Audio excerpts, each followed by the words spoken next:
Because food cannot be enjoyed by mental activity. Simple thing as that. The tongue has to enjoy it. But all your energy has spent in your mental activity, so tongue is not there anymore to enjoy. So towards food also, anything, if your attention is too much, reduce it. And that's why I said eat less. Or if you fast, then you don't have to think about food. You think more about food than eat. And enjoy less, least of all. That's why it is said fasting. But when I say fasting, people start thinking, then what time should I eat, mother? Exactly. Is it all right at 8:30 or say 8 o'clock? As if there is a jail in Sahaja Yoga. Eat at any time you feel like. But if you are thinking about food, what's the use of fasting? Like in India we have fasting, you see women start planning about the fasting 10 days ahead. What will you have for your fasting? See, because in Indian life, people have made some concessions that if you eat this, this is not fasting. That is fasting. So then they'll plan out what they are going to eat. And they accumulate everything, all that is to be eaten because you are fasting. The whole attention is on fasting only. And actually you are eating all the time. Like these have Ramadan, Muslims have. They are supposed to eat early in the morning. But they eat so much in those days that they never eat because they know they are not going to eat later on. So it's a funny situation. See, I am just giving you it as a research scholar to find out about yourself what type of life will suit you.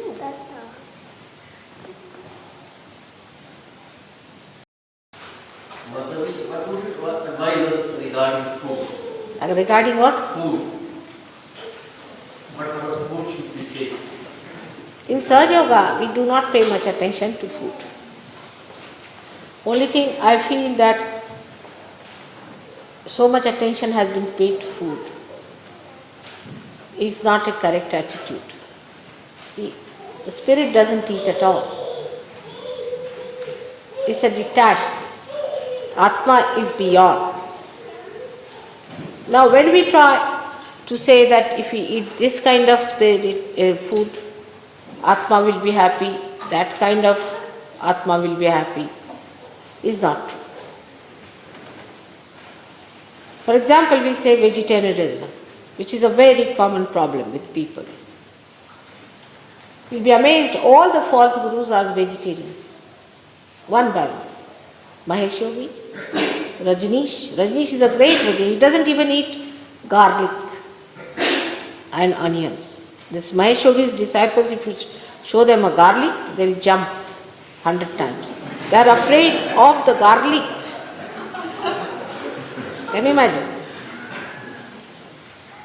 But I don't say that you eat meat. That's not the point. But those people, whatever they require, they should eat.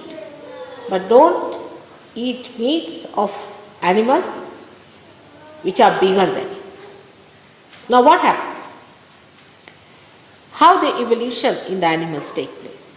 Nobody has put attention to that. Supposing there are many chickens, you say, I am not going to give realization to chickens, am I? Or to bugs, am I going to give realization, or to mosquitoes? So our attention is on these, not on the higher level of life. When we think of food, that we must save chickens. Actually nothing dies. As Krishna himself has said, nothing dies. Alright? And that's how some people denied Krishna, because he had a samhara shakti, he used to kill. And killing is so important in evolution. Otherwise, if you don't kill these Rakshasas, are you going to adore them? What are you to do with them? They are to be killed, they are to be thrown out. In the evolutionary process also, so many things have to die out for the real thing to come up. Say this flower has to die to become the fruit, alright? And there is no hinsa in it. The word hinsa is so much misinterpreted that people are satisfied if they do not eat meat. It's not true. For some people it is essential they must eat meat. There are many countries where they cannot live without eating meat. So there must be some reason. Alright? So reason it out. If you eat vegetables, alright. If you want to eat meat, it's alright. But again, for a Sahajogi, what we decide is not all what you like, but what is good for you. For example, for Western people, it is better that they don't eat much meat now because I think they and their fathers have eaten all that. Eat less. They should have more carbohydrates, while vegetarians should take more proteins. If they do not like meat, they should take to other proteins because proteins are very important. If you do not take proteins in life, people suffer. In Sahaja Yoga, we find such people have trouble from left tummy. I have seen in India many people who are strict vegetarians have a problem of left tummy. So we told them, all right, you can eat proteins. There are so many proteins you can eat. If you don't like to eat meat from childhood, you have not eaten, you don't feel like eating, all right, forget it. Eat some. We have to be wise. We have to be open. We are not to be bound by our conditioning from childhood. This we must understand.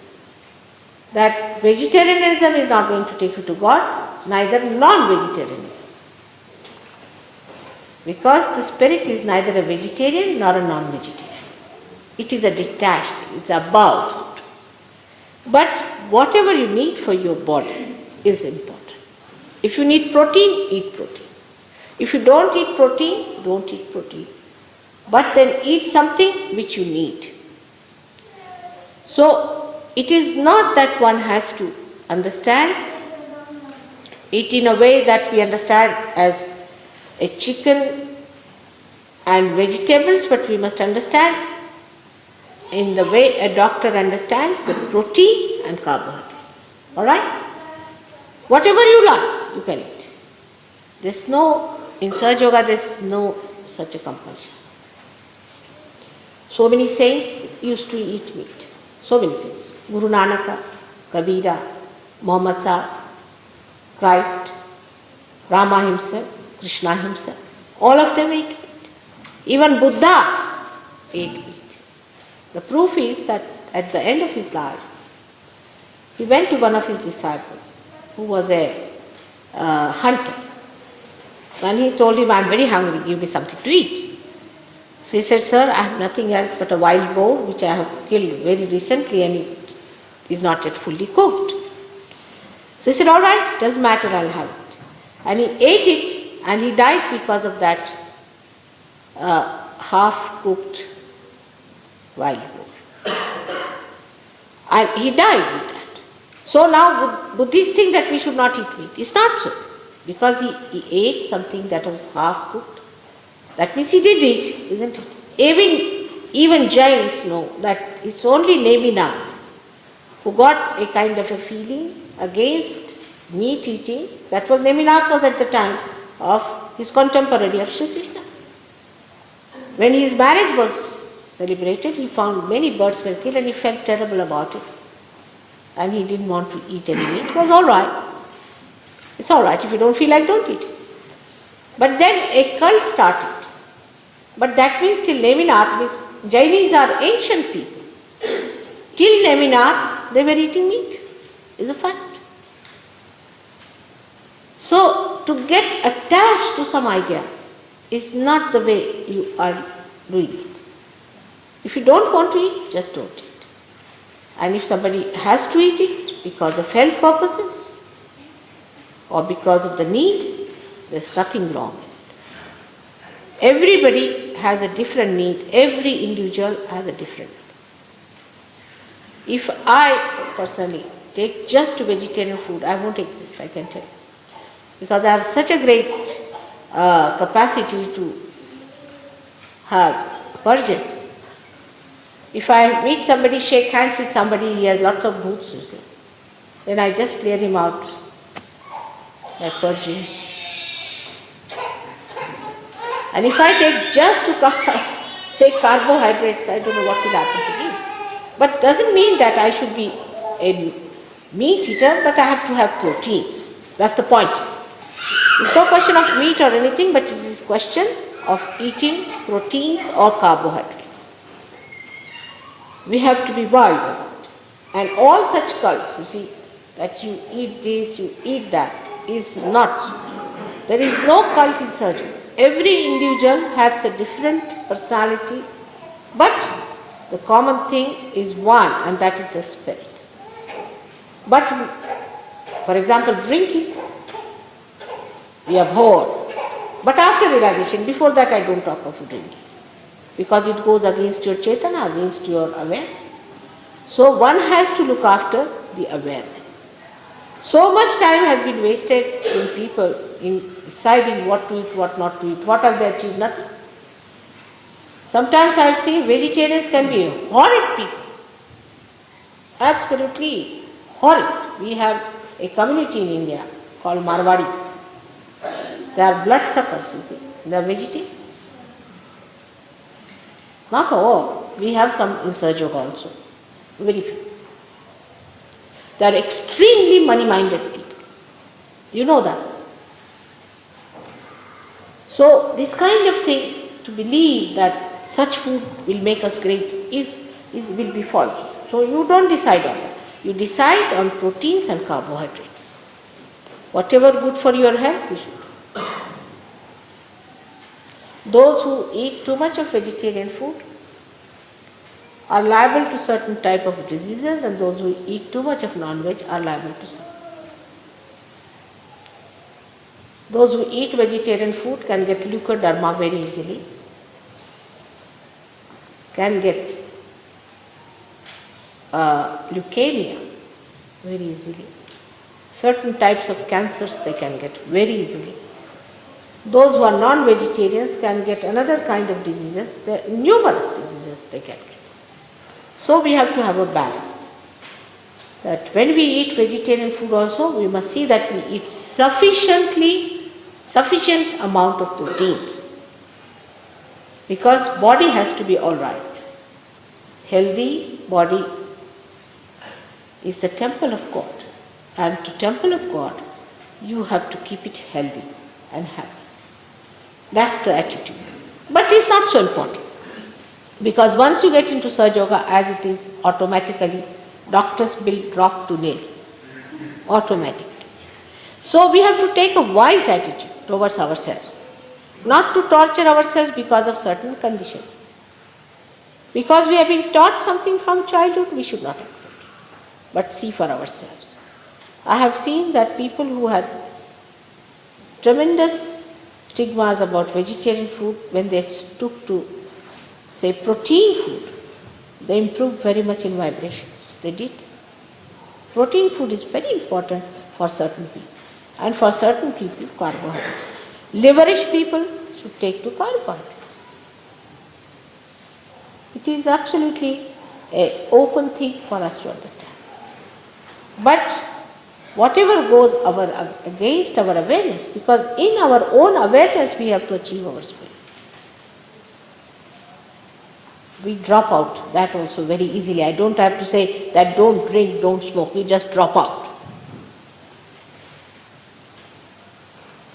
Mother, Bernard Shaw, a distinguished Irish writer of this country, once said that he doesn't like his stomach to be graveyard for dead animals. Now Bernard Shaw did not give realization to anyone, did he? He was vegan, he was a vegetarian. You see, he might become vegetarian, doesn't mean that everybody should eat it. It's not a graveyard. I tell you, it's not a graveyard. He must be constipated. That's all I can say. You see, Bernard Shaw is all right. Whatever he said according to his own is correct. For him it may be. You see, most of the vegetarians have a problem and non-vegetarians have a problem. I have seen it every day in my life. Today is not Bernard Shaw here, otherwise I would have told him what he suffered from. You see, it is, whatever they express is their individual experience. Alright? I am not expressing an individual experience. I am giving you an experience of many. Alright? I take your point that one should eat protein. Are you saying that vegetarian food doesn't have protein? What is it? Yes, you can. So you should eat. When did I say no? I never said that if you can eat proteins, finished. It should be decided on proteins and carbohydrates and not on all these things, because nobody dies. You see, we have no compassion for our own fellow being. Where are we? We have no compassion for our own relations, our own father, our own mother, our own brothers and sisters and other people. And what's the use of having compassion on things which do not understand it? Sure. And they don't need it. Who needs compassion are human beings who are aware of it. Actually, vegetarians have much more attention on food than the non-veg have, I can tell you this. And the women of vegetarian people are all the time busy what to make for their men. All the time they are planning what to have. Aaj papad banaye ki phalana banaye ki, they are all the time busy cooking. And the men are also all the time fussing about food. In that house I ate that karela, in that house I ate this, you better make that. All our Indian men I know too well, and I know all the vegetarians, I am from that country. And the women are busy with that and men are busy with that. All their attention is in food all the time. Women want to cook and men want to enjoy. That's not the way. Remove your attention from food. It's not important. Whatever you are eating is all right. Have a balanced diet. Don't worry about others. You are not forced to eat anything in Sahaja. Nothing is forced. But you eat what you like. But the thing that you like must be balanced, must be proper, must be health-giving. That's the point. Whatever you eat, you eat. Nothing is forced. You have to see for yourself. So many of Sahajogis just don't eat meat at all. I mean, they just don't eat. They need not eat at all. There's no need. I mean, if you don't want to eat, just don't eat it. It's nothing.